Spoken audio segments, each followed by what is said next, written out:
You may be allowing people into your child's bedroom that you wouldn't let past the front door of your house. This is SkyWatch TV for Monday, May 16th, 2016. I'm Derek Gilbert. Special program today. We have a guest who will be featured on a couple of important episodes of SkyWatch TV coming up in June. You will want to see these. She's the president and CEO of MillionKids.org, director of development for Rafa House International, a ministry based out of Joplin, Missouri. She's a outreach coordinator for the Riverside County Anti-Human Trafficking Task Force and the author of Seduced, the Grooming of America's Teenagers. We welcome Opal Singleton to SkyWatch TV. Opal, thanks for joining us today. Thank you, Jerry. This is such a big topic, human trafficking, the exploitation of teens. We'll just focus today on just one aspect of it that I think will shock a lot of our viewers, which is the use of social media by predators who are accessing our children and our grandchildren through devices like this one that our kids, like every kid in America over the age of 10 practically has a smartphone these days. And we as parents and grandparents grew up in a totally different era. How are predators using social media to get to our kids? Well, first of all, thank you for letting me join you today. This is such an important topic, and I appreciate the opportunity to talk to parents and grandparents in your audience. I work in human trafficking. I work with the Riverside County Sheriff Department, so I sit with parents who are looking for their kids. I sit with kids who are in trouble, and I'm involved in real cases. This is an absolute epidemic, not only just human trafficking, but child exploitation, having to do with kids who hook up with the wrong person on the internet. So kind of let me set the background for you for a minute. If you think about this, we really are at a unique time in history. We have never, ever been here before. We have a generation of young people who have never not known the internet. Now, you know, their older brothers and sisters knew the internet, but they didn't have the devices 24/7. This generation has more access to the entire world than any other generation before us. That means that the parents and the grandparents to this generation have responsibilities and need for education like never before. You know, now their older brothers and sisters knew the internet, but they didn't have these devices 24/7. Statistics indicate that 87% of kids sleep with their phone. In fact, almost every one of us take our phone to the bathroom with us, and some of them have lost it in the toilet, okay? So we're like married to these devices, and it absolutely changed everything. But if you think about this a minute, the FBI said there are nearly 1 million predators online at any given time. That is absolutely huge. We used to tell kids, don't take candy from strangers. Now we're handing them the candy that meets the stranger. In fact, if you hand your child a device, let's say they're 10 or 12 years old, and they're really good on it, they'll meet more strangers in a week than you and I have known in a lifetime. And so we need to think out what is actually happening. Truthfully, what is happening here that ends in human trafficking is this concept of grooming. And grooming doesn't work like most parents think. You know, most parents will think, well, a predator will call their kid or send their kid an email or maybe a text message, and that kid will go, wow, this guy's a creep, and they walk away. But it doesn't work that way. What will happen is they'll often send an instant message. Kick is the biggest one, K-I-K. It's the one where we have most of our cases with that. And what will happen, in fact, maybe I should tell your audience here, I did a survey of a high school in Southern California, where I'm from. In that high school, 80% of the kids were on Kick. 80% of them had received a message from a stranger, which, by the way, is why they're on there. They like that. 50% of the kids replied to that stranger, and 3 went out and met a total stranger. So the odds of them being violated are just huge. What will happen is this guy will send her something cute and funny, and she wants to be coy, so she sends something cute and funny back. And pretty soon they're sending text messages, they text, they tweet, they send an Instagram, they share a YouTube, maybe they meet on Facebook or Pinterest, and then, hey, let's play Xbox. And so night after night, they can't wait to get home. They've got a new friend. They're playing this game. And mom and dad are saying, hey, don't talk to strangers on there. It's not a stranger. It's not a stranger. This is my Xbox partner. Yes, Yeah. that's right. And they become loyal. If you think about it in playing a game, you need their approval. You're a team. And so you become loyal. It is a grooming incubator. And this is how it's happening. And we are seeing, just last week, I received 8 leads on cases like this. We're seeing cases where kids are sneaking out in the middle of the night, meeting up with a total stranger, and then it always turns out that it isn't who they think it is, and they end up being violated. In this particular case, she thought he was 16 and from the San Diego area. It turned out to be 27 and a registered sex offender. Now, the end result of that can be catastrophic. You know, they can be tricked into being taken away and put into prostitution, being groomed, being violated. It gets really, really bad. The sad thing is it's not even limited to young teens or preteens who are victimized by this. There was a story just this week of a young lady at University of Kansas, 18 years old, who met a gentleman who was 30 over Tinder, another social dating site. Right. And he basically held her captive for 6 days and beat her and abused her horribly. And we kind of recognize this in our daughter. My wife and I met over the internet very early. Only when 20% of America was on the internet, we met via the internet. And praise God, 18 years later, this is... You got lucky. Yeah. Well, I think God had a hand in this.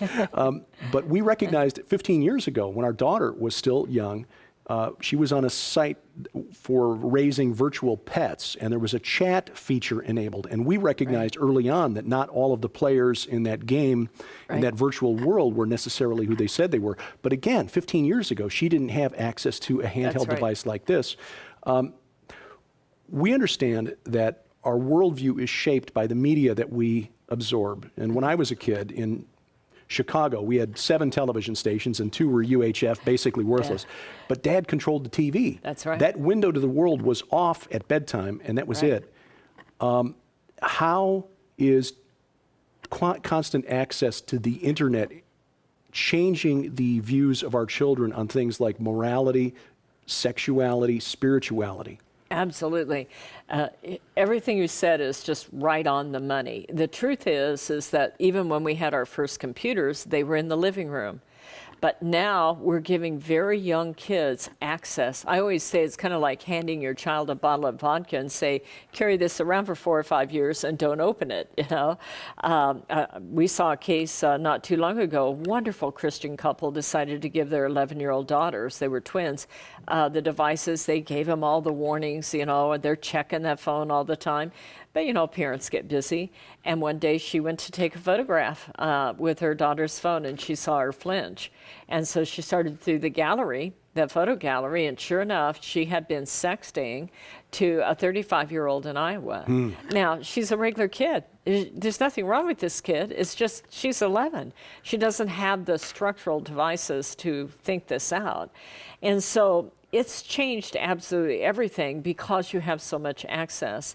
You know, the FBI says that there are nearly 1 million predators online at any given time.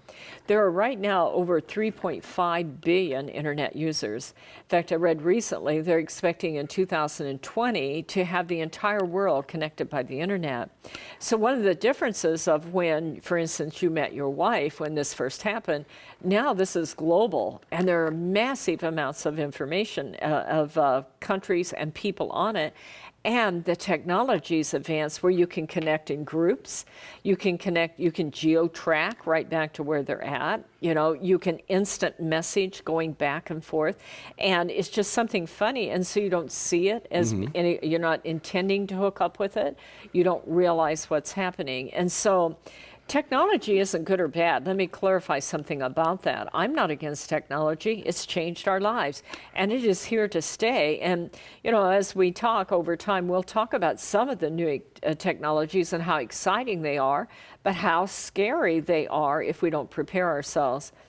One of the things that I wrote about my book that I think is really, really important is for a parent to be able to cross an e-chasm. In fact, I'll share with you an experience I had. I do a lot of church conferences, and in this conference, it was a fascinating thing. All the parents sat on one side and all the kids sat on the other. It's like they weren't speaking. I don't know what was going on there. But I said to the parents, I said, now, what social media are you on? And they were on Instagram, Facebook. One was crushing candy, and I'm not kidding, one was playing Farmville.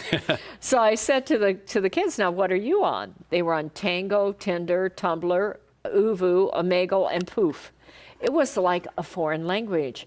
And this is one of the things that led me to write the book, because I realized we have this generation of kids who have all the power, all the knowledge, all the access to the entire world. Then we have a generation of parents and grandparents who are technophobic. Quite frankly, some are techno-impotent. And so they can't cross that e-chasm. And so this is really what it's all about. The book is really all about how to talk to your child and sit down and cross that e-chasm together. You see, you'll see as we talk throughout the time here, I am a strong believer that we are, as Christians especially, are well past the stage of wanting to raise happy little children, and it is time to raise strong, moral, spiritual leaders. Because how this generation handles this time in history, and I believe that we have entered an entire new time in history. These are exciting days to live through for our kids and for us as parents and grandparents, because how we handle that and understanding Christianity and morality and having God-centered, directed approaches to our interactions will literally set the stage for generations to come. So this is an important time to be a teenager, but it's really important time to be a parent and a grandparent and recognize the responsibility that comes with that, but more important, recognize the opportunity that comes to that. And it means there will be some times where, as a parent, you'll have to make decisions that will make your children very unhappy with you. Oh, yeah. Yeah. Opal Singleton is the president and CEO of MillionKids.org. That is the website, millionkids.org. She's also the author of the book, Seduced: The Grooming of America's Teenagers. She will be featured on a couple of upcoming episodes of SkyWatch TV coming in the month of June. Make sure you tune in and watch those. This week on SkyWatch TV, we begin the first of 3 reports based on the forthcoming book by Tom Horn and Chris Putnam, The Final Roman Emperor, the Islamic Antichrist, and the Vatican's Last Crusade. You'll see that this evening on the Victory Television Network in Arkansas and around Memphis. That's 8:30 p.m. Central Time. Tomorrow, the Victory Television Network, WGGN-TV in Sandusky, Ohio, WLLA-TV in Kalamazoo, Michigan, and Coast to Coast on the Christian Television Network. That's DirecTV Channel 376, the Dish Network, Channel 267, Glory Star Satellite, Channel 117. Wednesday afternoon, Coast to Coast on the Cornerstone Network, and again Saturday on the Victory Television Network and the Christian Television Network. You'll find all of the listings of times and places at skywatchtv.com. Look for the link in the top menu bar that says Channel Listing. If you have comments or questions for me, please send those to dgilbert@skywatchtv.com. Tomorrow, we talk with Opal Singleton about how video games are luring your children into a very dark world. Thank you for watching as we keep watch. I'm Derek Gilbert, and this is SkyWatch TV. Save nearly half off the cover price when you subscribe now to the brand new SkyWatch TV magazine. For a limited time from April 24th through June 24th, 60 days only, a 5-year subscription to SkyWatch TV magazine is just $99. That's more than $75 off the cover price, which is like getting 2 years for free. Exclusive content, articles on prophecy, discovery, and the supernatural from Tom Horn, Chris Putnam, Josh Peck, science updates from Sharon K. Gilbert, geopolitics from yours truly, and guest writers like Pulitzer Prize-nominated journalist Troy Anderson, renowned Bible scholar Dr. Michael Heiser, Pentagon advisor Lieutenant Colonel Bob McGinnis, and more. But there is more. As an early subscriber, you'll be the first to get this new book from Defender Publishing. I predict what 12 global experts believe you'll see by 2025. This is a $20 value and includes best-selling authors like Joel Richardson, Mark Biltz, Carl Gallups, Tom Horn, Paul McGuire, and more. Find out what they think about the coming war between ISIS and the Vatican, the future of the Temple Mount and the Ark of the Covenant, a worldwide manifestation of angels, and the coming age of human hybrids. And we'll also add this DVD, The Best of SkyWatch TV 2015, a $25 value, including our most compelling interviews from last year. including Chuck Missler, Steve Quayle, the discussion of the Georgia Guidestones with Chris Pinto, and more. All of this together worth more than $200. Yours now for just $99, but only through June 24th. Subscribe now. SkyWatch TV Magazine. Just call the number on your screen or log on to skywatchtvstore.com.